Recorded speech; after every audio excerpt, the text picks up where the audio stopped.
make my body go, make our bodies higher and higher. Olá, prezados alunos das turmas de nono ano A, B e C. Mais uma vez, bem-vindos à nossa videoaula. Lembrando a vocês que essa aula gravada aqui, ela é uma versão da aula que eu ministrei presencialmente na última segunda-feira para os alunos que estiveram aqui na escola de forma presencial, tá? E dando sequência àquele nosso conteúdo de crônicas, a gente vai trabalhar nessa aula algumas instruções do que diz respeito principalmente à leitura que eu indiquei para que vocês façam desse texto aqui, tá? Lembrando a vocês que esse texto eu postei lá no grupo de cada uma das turmas, esta crônica, e aí já faz 2 semanas que eu tenho pedido para que vocês façam a leitura. Algumas pessoas já me retornaram que fizeram a leitura, que bom. E aí quem ainda não fez por acaso a leitura, eu sugiro que faça a leitura desse texto para que nós possamos conversar, debater, discutir sobre ele a partir da próxima aula, tá? O texto de autoria do Alexandre Bragion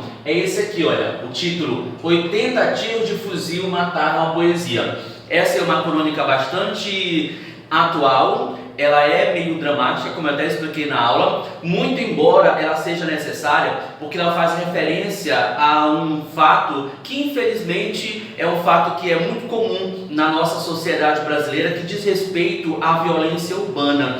Infelizmente todos nós estamos sujeitos a sermos vítimas dessa violência que nos assola, principalmente nas grandes cidades, mas infelizmente não somente nas grandes cidades, né? De todo modo, é importante que nós façamos a leitura do texto. E aí eu tenho algumas instruções para vocês, tá? A gente vai trabalhar com a compreensão do texto e a interpretação do texto. Eu preciso lembrar de antemão que compreender o texto é diferente de interpretar. Como eu vou dizer para vocês a partir de agora, a compreensão do texto diz respeito, olha, à decodificação da mensagem, à análise dos explícitos. Então, quando você vai compreender o texto, você vai procurar aquelas informações que são objetivas, que são claras, que não há como deixar de ver no texto. Por exemplo, falar em decodificação, o que é decodificar? Talvez, quem sabe, né, vocês não estejam familiarizados com essa expressão, mas decodificar o texto é o ato da leitura propriamente. Primeira coisa que você vai fazer ao abrir o seu texto, você vai ler.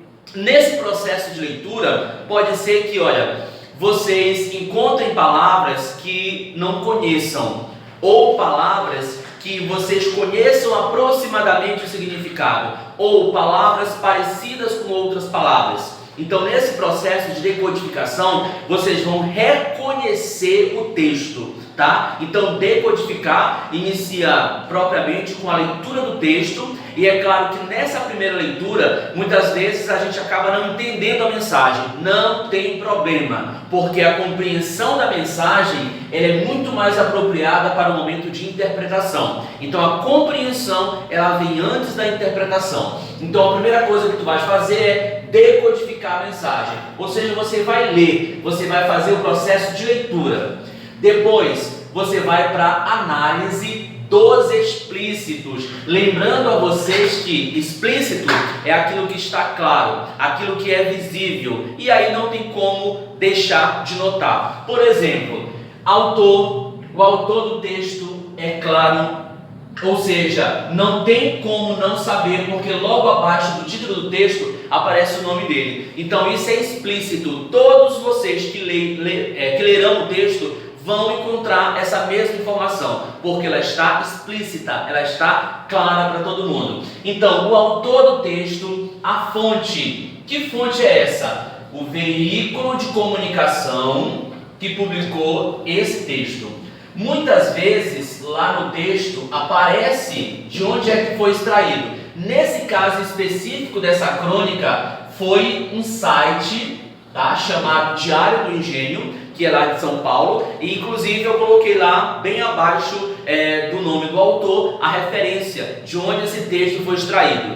Assim como foi extraído de um site, poderia ter sido extraído, por exemplo, de uma revista, de um jornal, de um blog, de algum perfil em alguma rede social. Então essa é a fonte, tá? A fonte, mais uma vez eu lembro para vocês, que é o veículo de de comunicação que divulgou aquele texto, a data, ou seja, quando é que esse texto foi publicado. Nesse caso, essa crônica, ela foi publicada no mês de abril de 2019, então ela tem cerca de 1 ano e meio aproximadamente, tá? A data específica faz relação, olha só, com um fato referencial. Fato referencial é o acontecimento que gerou o texto.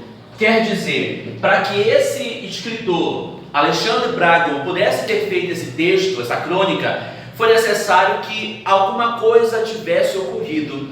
E aí, como eu expliquei na aula passada, foi um fato bastante repercutido no Brasil e até fora do Brasil, em abril do ano passado, quando um carro de uma família no Rio de Janeiro foi metralhado por 80 tiros numa tarde de domingo. E o nome do texto, olha só, o título da crônica faz exatamente uma referência a isso. 80 tiros de fuzil mataram a poesia. Como a gente vai ler na próxima aula esse texto e vai poder fazer as reflexões todas a partir dele, quando ele fala assim, mataram a poesia, evidentemente, gente, que nesse caso do texto, poesia não é poesia. As sensações, os sentimentos presentes no poema, por exemplo. Nesse caso, poesia se refere a uma pessoa, muito especialmente ao homem que é o motorista do automóvel e que foi a vítima de toda essa tragédia, tá? Então o autor, ele vai olhar para a realidade e a partir desse fato trágico,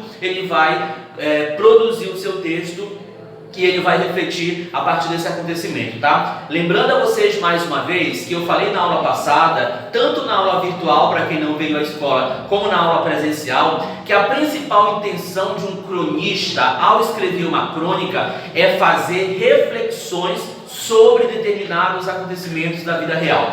Tá? A intenção do cronista é pôr ali no papel, né? Não necessariamente no papel, mas é pôr no seu texto reflexões para que o seu leitor possa ir pensando, para que ele possa ir ponderando, refletindo sobre determinados acontecimentos do mundo cotidiano, tá? Então a primeira informação é essa: após a leitura do texto, você vai fazer o processo de compreensão desse texto. E compreender o texto é decodificar a mensagem.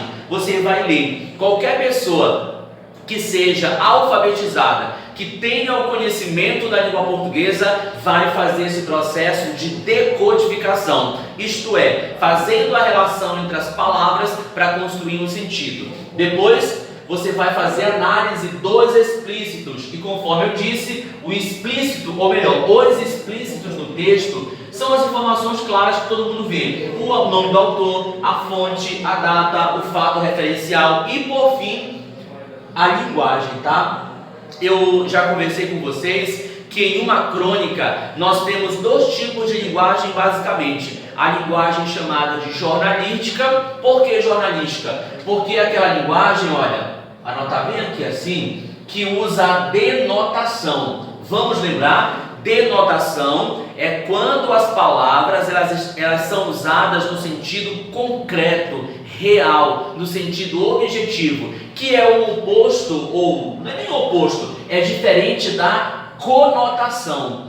A conotação é quando a gente tem a chamada linguagem figurada, metáfora, comparação, personificação, antítese e demais figuras de linguagem que a gente conhece e estuda na nossa língua portuguesa, tá? Então, a linguagem de uma crônica, ela é jornalística, porque ela se baseia em fatos reais, e ela é também literária, porque ela utiliza muitas vezes de certa fantasia, de certas imaginações e principalmente da linguagem conotativa. Tudo bom?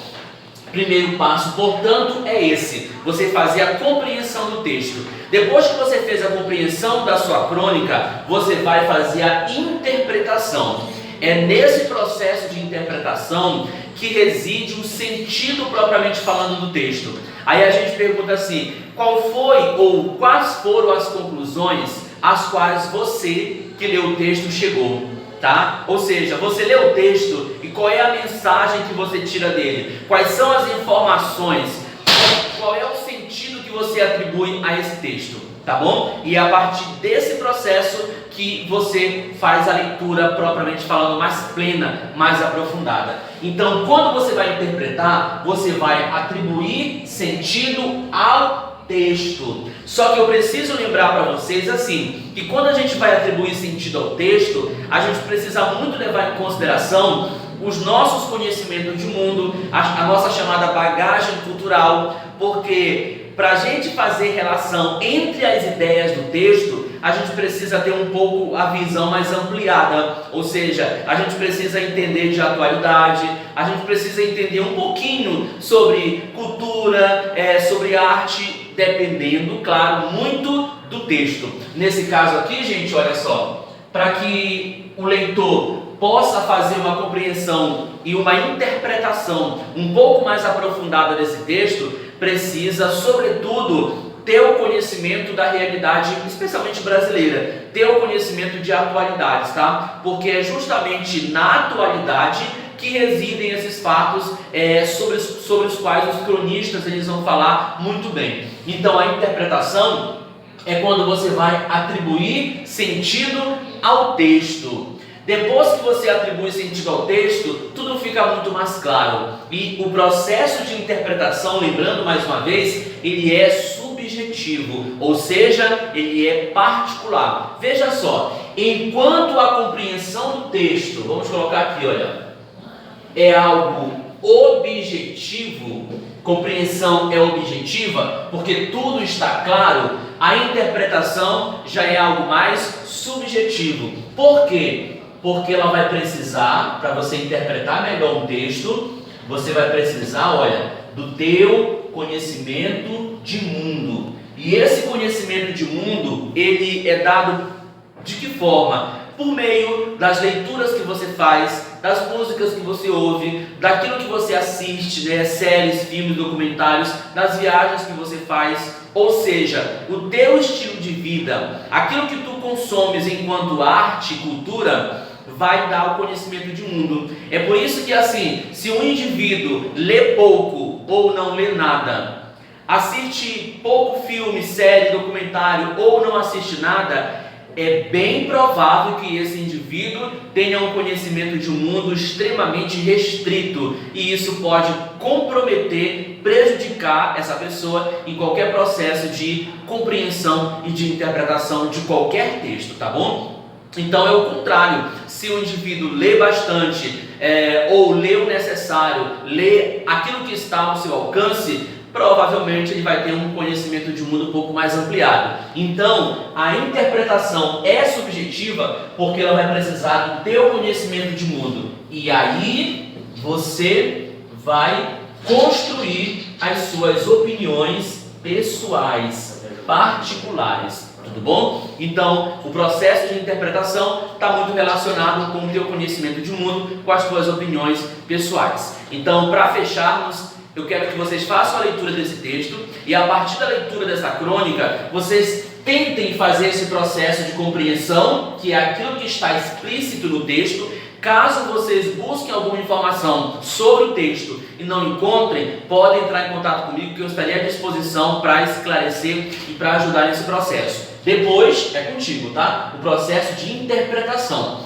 Atribuir sentidos ao texto é algo particular. É por isso que às vezes 30 pessoas, por exemplo, podem ler o mesmo texto e chegar a conclusões diferentes. Por quê? Porque o conhecimento de mundo de cada uma pode ser diferente e as opiniões pessoais e particulares também podem ser diferentes. É claro que não se pode interpretar de qualquer maneira. E a gente não pode dizer também assim, qualquer coisa que eu diga está certo porque é minha opinião pessoal sobre aquele texto. Não necessariamente, tá? Eu tenho que ver sobre o que é que o texto fala para que eu possa fazer relação, olha só, vou colocar aqui, relação entre as ideias do texto. Isso é muito importante, tá? Lembrando que o texto ele precisa ser compreendido na sua totalidade. Tá? Imagine só, ler o primeiro parágrafo e fazer a compreensão, ler o primeiro e o segundo, ou ler só o último, ou ler o primeiro e o último, não faz sentido assim, tá? Para que nós possamos fazer uma interpretação mais aprofundada, é preciso que leiamos o texto integralmente, E às vezes, conforme eu até disse na sala de aula para quem estava, às vezes precisamos ler 2, 3 ou até mais vezes para poder compreender e interpretar o texto